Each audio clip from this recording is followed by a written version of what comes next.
हाय YouTubers. अच्छा, काफ़ी days के बाद हम आपके लिए एक वीडियो लेकर आए हैं। ये 12 वोल्ट और 100 एम्पेयर का बैटरी पैक है जो कि lithium iron phosphate battery pack है।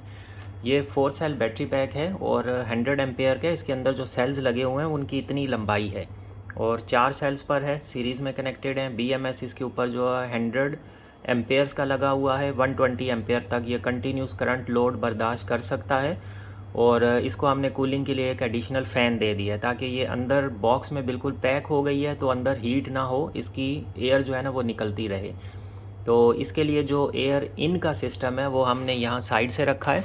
ये इस बैटरी पैक को पकड़ने के काम भी आएगा, यहाँ से भी, इस साइड से भी और इधर से भी। और यहीं से ये एयर इन लेगा और यहाँ से एयर आउट करेगा। तो यहाँ से हवा अंदर जाएगी, यहाँ से BMS को हो के फिर यहाँ से हवा आउट होती जाएगी।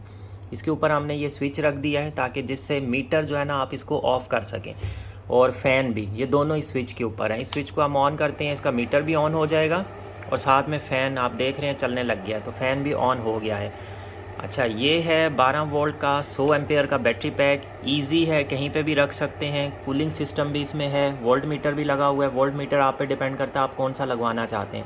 अगर volt meter plus ampere metre या वाट मीटर, जो भी आप मीटर ऑर्डर करते हैं वो इसके साथ अटैच कर दिया जाएगा। इसको रखना उठाना बहुत इजी है, बहुत आसान है। आप कहीं पे भी इसको रख सकते हैं, उठा सकते हैं, कहीं किसी भी जगह पे पोर्टेबल है। और इसका जो वेट है वो 11 kg से ऊपर है। तकरीबन आप ये समझ लें कि 11.5 किलो तक इसका वज़न है। 12 किलो समझ लें। इस बैटरी पैक का 12 किलो का जो है ना वो वेट है। पैकिंग के साथ ये 12 kg तक आ जाएगा।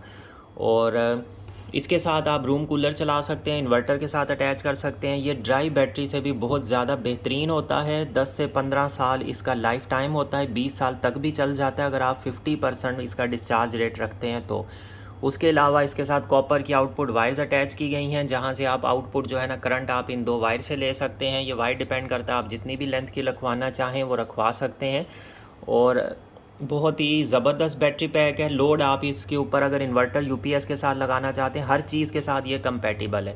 रूम कूलर चलाना चाहते हैं अंदर रूम में, बरामदे में, बाहर सहन में, छत पे, कहीं पे भी, तो आप इजीली इस बैटरी पैक को रखें और रूम कूलर चला सकते हैं। सोलर के साथ अटैच कर सकते हैं, उसके साथ ये चार्ज हो जाता है। जो दूसरे आपके पास नॉर्मल चार्जर आते हैं, बैटरी चार्जर, उनके साथ चार्ज हो सकता है।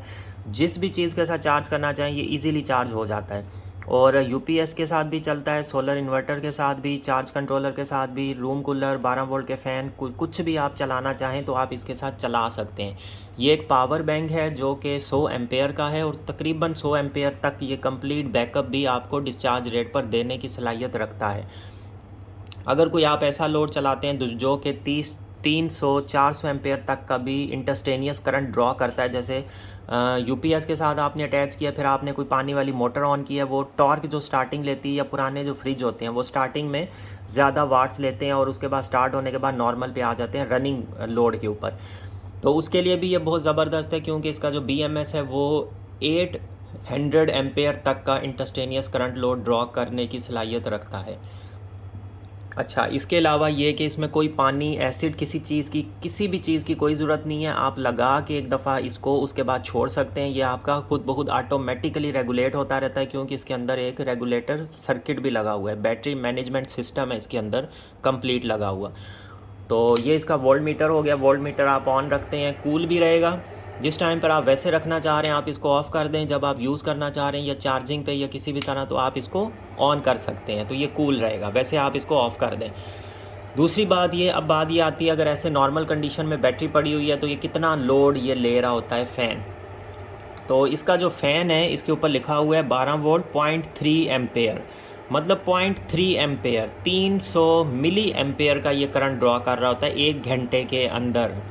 तो बहुत ही कम करंट है, ये करंट लोड है। आप ये समझ लें ये 3 घंटे में 1 एम्पेयर जो है ना ड्रॉ करेगा, 1 एम्पेयर। और ये 100 एम्पेयर का बैटरी पैक है। ये 3 घंटे में तकरीबन 1 एम्पेयर से भी कम, मतलब 900 मिली एम्पेयर तक ड्रॉ करेगा। 1000 मिली एम्पेयर पे 1 एम्पेयर बनता है। तो 3 घंटे अगर आपकी लोड शेडिंग होती है, आप इसको यूज़ करते हैं, चार्जिंग के टाइम तो इसका मसला ही नहीं है। चार्जिंग के टाइम तो ये ड्रॉ करेगा ही नहीं, वो चार्जिंग से जो मिल रहा होगा वहीं से ये ले रहा होगा। लेकिन जिस टाइम पर डिस्चार्ज पर होगा आप इसका वोल्ट मीटर ऑन करते हैं, फ़ैन ऑन करते हैं। वैसे तो फ़ैन की नीड नहीं होती, चार्जिंग के वक्त आप ऑन कर सकते हैं फ़ैन। और वैसे गर्मी में अगर आपको लगता है कि इन्वायरमेंट काफ़ी गर्म है तो फ़ैन ऑन कर दें, तो ये कूल रहेगा बिल्कुल। इसका BMS हीट नहीं होगा, अंदर की सारी एयर बाहर ये आउट करता रहेगा और यहाँ से एयर लेता रहेगा, जो कि इस साइड से और इस साइड से। यहाँ से एयर इसके अंदर इन होगी और यहाँ से अंदर से घूम के BMS से होके बाहर आती रहेगी। इसी के बिल्कुल ठीक पीछे BMS इसका लगा हुआ है फ़ैन के अंदर। अच्छा, एक बात ये हो गई। उसके बाद ये कि चार्जिंग आप इसको अगर 10 एम्पेयर तक करते हैं तो भी फ़ैन की नीड नहीं है, लेकिन अगर आप 20 एम्पेयर 15 एम्पेयर तक या 30 एम्पेयर का चार्जिंग रेट रखते हैं, आपके पास चार्जर ऐसा है जो ज़्यादा एम्पेयर दे रहा है और आप जल्दी चार्ज करना चाहते हैं, तो आप फ़ैन ऑन कर लें। डिस्चार्ज अगर आप एक रूम कूलर चलाते हैं तो कोई नीड नहीं है फ़ैन के ऑन करने की, आप भले ऑफ़ रखें। जिस टाइम पे आप इसके वोल्टेज देखना चाहें उस टाइम पे इसको ऑन कर लें। और अगर रात में ऑन भी कर देते हैं, अगर फुल नाइट भी चलाते हैं, अगर आपके रात की 12 घंटे की आप फुल इसको बैकअप लेते हैं, एक रूम कूलर या एक फ़ैन पेडेस्टल फ़ैन चलाते हैं, ये बिल्कुल पूरी रात आपको बैकअप देगा। अगर आप इस तरह का लोड चलाते हैं तो आप फ़ैन ऑन करते हैं तो ये कंजप्शन बिल्कुल भी नहीं लेगा इसका फ़ैन इसलिए कंजप्शन नहीं लेगा क्योंकि ये 3 घंटे में 1 एम्पेयर के करीब जाता है। आप ये समझ लें 3 4, आपकी पूरी रात में भी, पूरी रात 12 घंटे में भी ये 4 एम्पेयर भी करंट ड्रॉ नहीं करेगा। 3.5 एम्पेयर, 3 से 3.5 एम्पेयर तक का ये करंट ड्रॉ करेगा आपकी पूरे 12 घंटे में, पूरी रात में। तो ये बहुत ही कम एम्पेयर्स हैं जो इस फ़ैन की कंजप्शन है। तो इस हिसाब से इसका कोई कंजप्शन नहीं है कूलिंग फ़ैन की, कोई एक्स्ट्रा ये नहीं ड्रॉ करता और बहुत ही अच्छा ज़बरदस्त ये कूलिंग भी रखेगा। और यहाँ से जो है ना आप इसको ऑन कर दें। अच्छा, अब ये जो हमारी मोटर आती है जिसको हम टेस्टिंग के लिए यूज़ करते हैं, ये टॉर्क लेती है तकरीबन 35 एम्पेयर तक का भी इसने टॉर्क ड्रॉ किया हुआ है। 35 एम्पेयर तक का भी करंट लेती है स्टार्टिंग में। ये हमने प्रीवियस वीडियो में आपको दिखाया हुआ है इस मोटर का सिस्टम, क्योंकि इसके अंदर की वाइंडिंग जो है काफ़ी मोटी है, थिक है, तो ये ज़्यादा करंट लेती है। ये मोटर लगती है ड्रिल मशीन्स और इस तरह की चीज़ों में, तो इसलिए ये ज़्यादा लोड लेस वो कर सकती है। इसकी पावर बहुत होती है और स्पीड भी बहुत है। ये मोटर स्टार्टिंग में 15 एम्पेयर लेती है, उसके बाद ये 6 से 7 एम्पेयर या 5 एम्पेयर के आकर कंटिन्यू करंट ले रही होती है। इस मोटर को हम चेक करते हैं कि ये मोटर इसके ऊपर ठीक से रन होती है कि नहीं होती है। यहाँ ये हम लोड पर्पज़ के लिए इसी मोटर के ऊपर टेस्टिंग करते हैं और बहुत ही ज़बरदस्त इसके ऊपर जो है ना हमें पता चल जाता है कि भाई टॉर्क करंट कितना आ रहा है। और वैसे जो है ना रनिंग में मतलब ये 5 से 6 एम्पेयर ले रही होती है तो वो ठीक से ड्रॉ कर पाती है कि नहीं। तो अभी हम इसको स्टार्ट करते हैं, आपको स्पार्क भी नज़र आएगा, वोल्ट मीटर भी आप देखते रहें।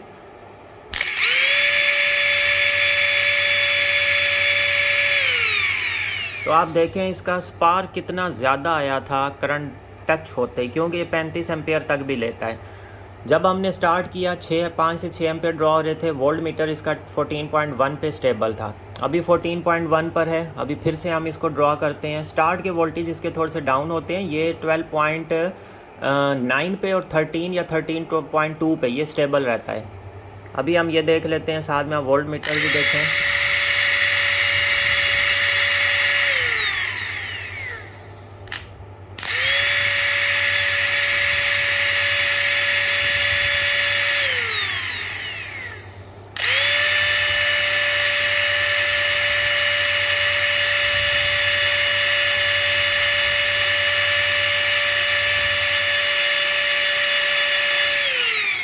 अब ये इसकी तार ही साथ चिपक गई थी, इतना लोड है। आप ये देखें इसके टर्मिनल्स की क्या हालत हुई है, ब्लैक हो गए और स्पार्किंग हो के क्या हुआ है और कितना ज़्यादा लोड निकलता है। क्योंकि ये छोटी सी मोटर है, ये हम टेस्टिंग के लिए यूज़ करते हैं क्योंकि बहुत ज़्यादा एम्पेयर तक का करंट ड्रॉ करती है। वोल्टेजेस आप देखें इसके 0.1 से 0.2 तक डाउन हुए हैं, बाकी इसके वोल्टेजेस स्टेबल हैं। और जिस टाइम हम लोड चला रहे थे वोल्टेज इसके स्टेबल खड़े हो जाते हैं एक जगह पर। तो इसकी ये ख़ास बात है कि आप दूसरी कोई सी भी 12 वोल्ट की लीड एसिड बैटरी ले लें या कोई भी बैटरी ले लें, वो कभी भी इस तरह से वोल्टेज उसके 14 पे स्टेबल नहीं रहते हैं। 35 एम्पेयर तक का भी लोड ड्रॉ करते हैं, टॉर्क लोड, और 6 एम्पेयर कंटिन्यू, वो कभी भी 13 या 14 पे स्टेबल नहीं रहते। ये बैटरी फुल होती है, 14 से ऊपर ये फुल रहती है। और 13.2 पे, 13.3, 13.2 इस पे ये बहुत ज़्यादा बैकअप इसका कंटिन्यू रहता है, वो बहुत देर तक स्टेबल रहते हैं। शुरू के वोल्टेजेस थोड़े से जल्दी स्पीडी डाउन आते हैं, फिर वो एक नॉमिनल वोल्टेज के करीब आके रुक जाते हैं, वोल्टेजेस इसके स्टेबल रहते हैं। सबसे ज़्यादा बैकअप इसका उन वोल्टेजेस पर हमें मिलता है, स्टार्ट के वोल्टेजेस जल्दी डाउन आते हैं।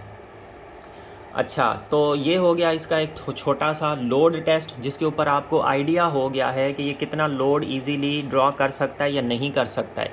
अब ये मोटर हमारा 35 एम्पेयर तक का भी स्टार्टिंग करंट लेती है और उसके बाद ये स्टेबल हो जाती है 5 एम्पेयर पे, तकरीबन 35 एम्पेयर ये टॉर्क करंट लेती है। तो वो आपने देखा है स्पार्क किस तरह से निकल रहा था, वहीं से आइडिया हो जाता है कि इसका कितना जो है ना लोड ये लेती है मोटर। अच्छा, इस बैटरी की अगर बात करें कि ये फ्रंट से किस तरह है तो मैं आपको वो थोड़ा सा दिखा देता हूँ। ऊपर से किस तरह है, कितनी चौड़ी है, तो इसका इतना सा साइज़ है, ज़्यादा बड़ी नहीं है और ऐसा नहीं है कि आपको इसको बहुत ज़्यादा साइज़ ले। ये ऊपर से जितनी चौड़ी है उतनी ये साइडों से हैं। ये इसकी डायमेंशंस हैं, यहाँ से आप इसको पकड़ सकते हैं, इस जगह से हाथ से, पीछे से ये बिल्कुल प्लेन है। और वैसे इसके एयर इन का जो ये अंदर हवा लेती है उसके लिए हम यहाँ पर भी होल्स कर सकते थे, लेकिन वो एक तरह से एक्स्ट्रा होल हो जाते, वो अच्छे भी नहीं लगते। ये वाले इसका वैसे ही पकड़ने के लिए जगह हमने बनाई है, बैटरी को उठाने रखने के हिसाब से। इस तरफ से आप पकड़ सकते हैं दोनों साइडों से, ये फिंगर से, और इसका 12 किलो का वज़न है। तो यहाँ से ये एक तो पकड़ने के काम आ रहे हैं, सेकंड यहीं से जो है ना ये एयर भी इसके अंदर इन होती है, इन्हीं दोनों जगह से, और यहाँ से जो है ना इसकी एयर आउट होती है। तो अभी ये देखें आप, फ़ैन ऑन हो गया है, वोल्ट मीटर भी ऑन हो गया, फ़ैन भी ऑन हो गया, और ये एयर आउट कर रहे हैं। आपको आवाज़ आ रही होगी इसकी, अच्छी खासी इसकी एयर थ्रो है। और ये बिल्कुल इसको हीट होने ही नहीं देगा BMS को, आपका ये लंबे अरसे तक चलेगा, क्योंकि ये फ़ैन इसकी लाइफ को बढ़ा रहा है, ये इसको बढ़ा देता है। वैसे आपने बैटरी पैक्स देखे होंगे, उनके BMS बिल्कुल क्लोज्ड होते हैं तो वो हीट होने के चांसेस होते हैं, जल्दी बर्न हो जाते हैं, लेकिन इससे फ़ैन से ऐसा कोई भी इशू नहीं आएगा। ये इसकी लाइफ को बहुत ज़्यादा बढ़ा देगा और ये बहुत ही लॉन्ग अरसे तक, लंबे अरसे तक ये बैटरी पैक आपके पास इंशाल्लाह चलता रहेगा। आपका लीड एसिड की बैटरी जो हर 6 महीने, 8 महीने, साल में आपको हर सीज़न में न्यू लेनी पड़ती है, उससे आपकी जान छूट जाएगी। ये आपका पूरे साल का साल आपका लगा रहेगा। सर्दियों में आप लाइटिंग वगैरह इन चीज़ों के लिए यूज़ कर सकते हैं, गर्मियों में आपका घर का लोड इसके ऊपर आप बैकअप ले सकते हैं, फ़ैन हो या कोई और आपके पास लोड हो, आप इसके ऊपर ईज़िली चला सकते हैं। तो ये बहुत ही ज़बरदस्त चीज़ है। आप भी ऑर्डर प्लेस कर सकते हैं, हमारे व्हाट्सअप नंबर पे आप इसकी प्राइस डिटेल, ऑर्डर, आप सारी चीज़ें हमसे ले सकते हैं और आपसे शेयर कर दी जाएंगी, और उसके बाद आप वहीं पर ऑर्डर भी प्लेस कर सकते हैं। काफ़ी सारे हमारे बैटरी पैक्स इस तरह के ऑर्डर्स निकल चुके हैं, कस्टमर के बहुत अच्छे रिव्यूज़ हैं, उनके पास काफ़ी मतलब सही से बैकअप भी मिल रहा है। कुछ एक दो में ऐसा इशू हुआ है कि वो लोड जो था उनका वो ज़्यादा था, बैटरी पैक उन्होंने छोटा बनवाया, या उन्होंने उसकी जो सीरीज़ रखवाते हैं वो उन्होंने कम रखवाई, इसकी वजह से 1 से 2 में इशू आया है। अदरवाइज़ हमारे पास जितने भी बैटरी पैक्स गए हैं उनमें किसी भी तरह का कोई भी इशू नहीं आया, क्योंकि वो जो इशू आया वो इस तरह से आया है कि अगर कोई 14S किसी को रिक्वायरमेंट थी, उन्होंने प्राइस की वजह से 13S बनवाया उसकी वजह से, या किसी को अगर 7S मैंने रेकमेंड किया था तो उन्होंने 6S जो है ना वो उसके लिए कहा कि इसकी प्राइस थोड़ी कम है, आप हमें 6S बनवा दें। तो उसमें ज़ाहिर है थोड़ी सी प्रॉब्लम आती है, क्योंकि एक सीरीज़ ऐड होने से बहुत ही बैकअप बढ़ जाता है। अब इसकी आप देखें, इसके ये वोल्टेजेस हमारे पास नॉर्मल कंडीशन में कितने आ रहे हैं, 14 वोल्टेजेस आ रहे हैं। तो ये हर तरह के इन्वर्टर सब चीज़ों के साथ कंपैटिबल है। आपकी जो लीड एसिड बैटरी है वो कभी भी इस तरह नॉर्मल कंडीशन में चार्जर हटाने के बाद, अभी इसको कुछ भी अटैच नहीं है, तो चार्जर हटाने के बाद वो कभी भी इतने वोल्टेजेस शो नहीं करती है। जिसके ऊपर ये हल्का सा फ़ैन और ये वोल्ट मीटर ये चल रहा है, कभी भी इतने वोल्टेजेस वो शो नहीं करती है। हमने लोड डाला है तो भी ये 35 एम्पेयर जब ड्रॉ हो रहा था तो एक एक पॉइंट इसका डाउन आ रहा था। तो इसका मतलब ये है कि आप इसके ऊपर 35 एम्पेयर भी डालते हैं तो भी 1 पॉइंट या 2 पॉइंट डाउन आते हैं। अगर कंटिन्यू चलाते हैं तो भी आपका अच्छा खासा टाइम के लिए बैकअप आपको दे देगी ये बैटरी। तो इसका रिज़ल्ट आप सबके सामने है, आप भी ऑर्डर प्लेस कर सकते हैं। व्हाट्सअप नंबर पे डिटेल आपको इंशाल्लाह शेयर कर दी जाएंगी।